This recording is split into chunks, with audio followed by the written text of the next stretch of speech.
ពិសេសភាសាពីសម្ដេចមហាបវរធម្មដីអញ្ចឹងជាកម្លាំងចិត្តដ៏ធំធេងសម្រាប់បងតងកម្លាំងហើយក៏ជាការស្នើសុំទៅកាន់បងប្អូនជនរួមជាតិទាំងអស់មិនថានិន្នាការនយោបាយណាទេបាទសូមកុំឲ្យមានការប៉ះពាល់ក៏ដល់ផ្លូវចិត្តបាទដល់បងកងកម្លាំងក៏ដូចជាមានបញ្ហាអ្វីមួយដែលយើងកំពុងតែត្រៀមលក្ខណៈនេះបាទអរគុណ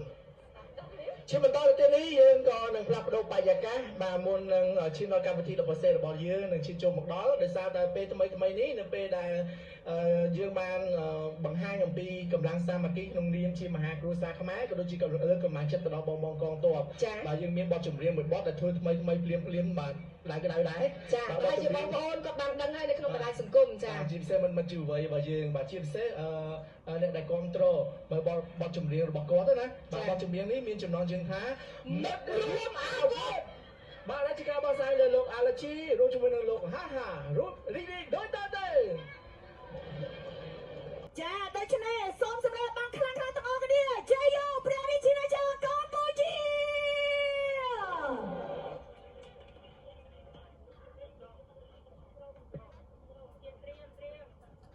គោរពយាងនិងគោរពអញ្ជើញព្រះអង្គម្ចាស់ឯកឧត្តមលោកជំទាវលោកស្រីបងប្អូនជនរួមជាតិទាំងអស់អញ្ជើញគោរពទង់ជាតិនៃព្រះរាជាណាចក្រកម្ពុជា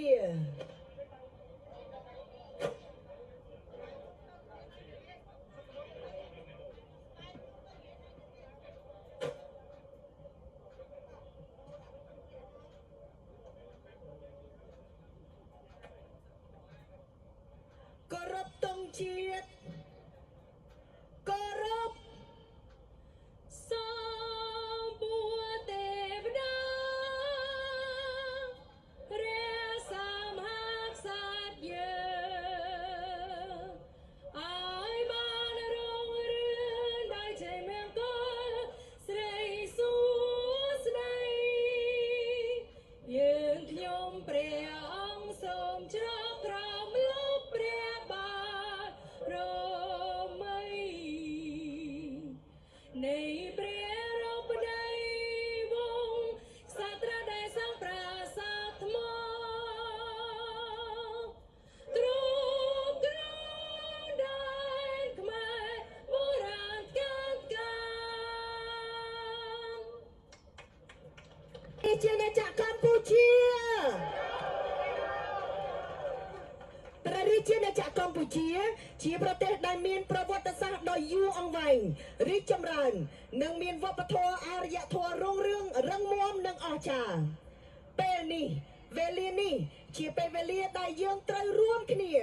ជាឱកាសដែលប្រជាជនកម្ពុជាទាំងអស់អាចបង្ហាញនៅមនោសញ្ចេតនាក្តីស្រឡាញ់ឆន្ទៈគាំទ្រក្នុងនាមជាឈាមជ័រខ្មែរតែមួយជាមហាគ្រួសារខ្មែរដែលនឹងស្មោះបម្រើការពារបូរណភាពទឹកដីរបស់យើងខ្ញុំម្ចាស់នាងខ្ញុំសូមគោរពយាងឯកឧត្តមលោកជំទាវលោកស្រី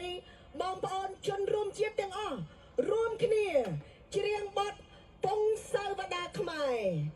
សូមគោរពអញ្ជើញខ្មែ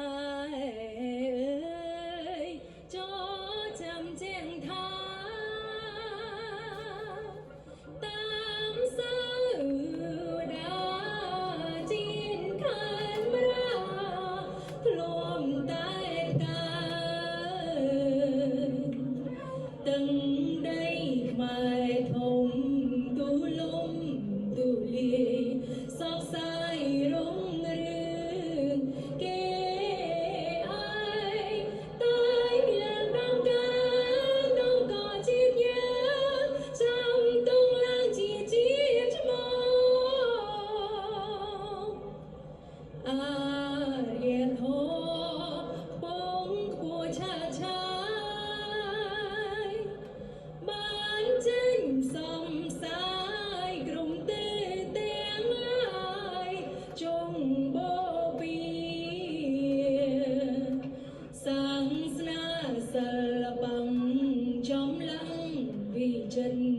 គុំនិនសង្សារតនត្រីទូស្នាវិជាយុទ្ធសាស្ត្រជាគោលការ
បថ្វាយមហាព្រះរាជកុសល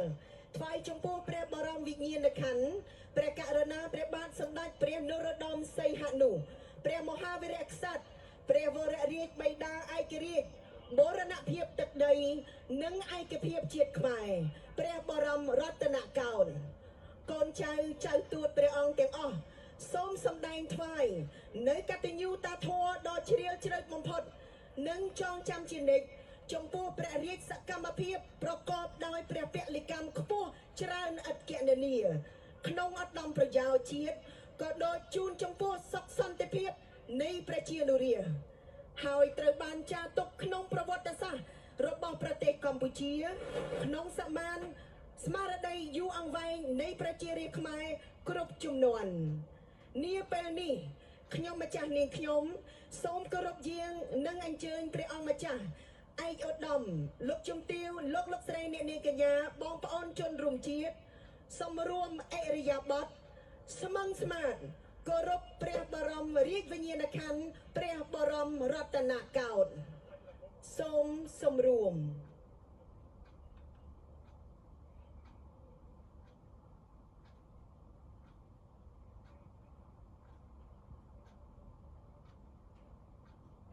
សូមអរគុណ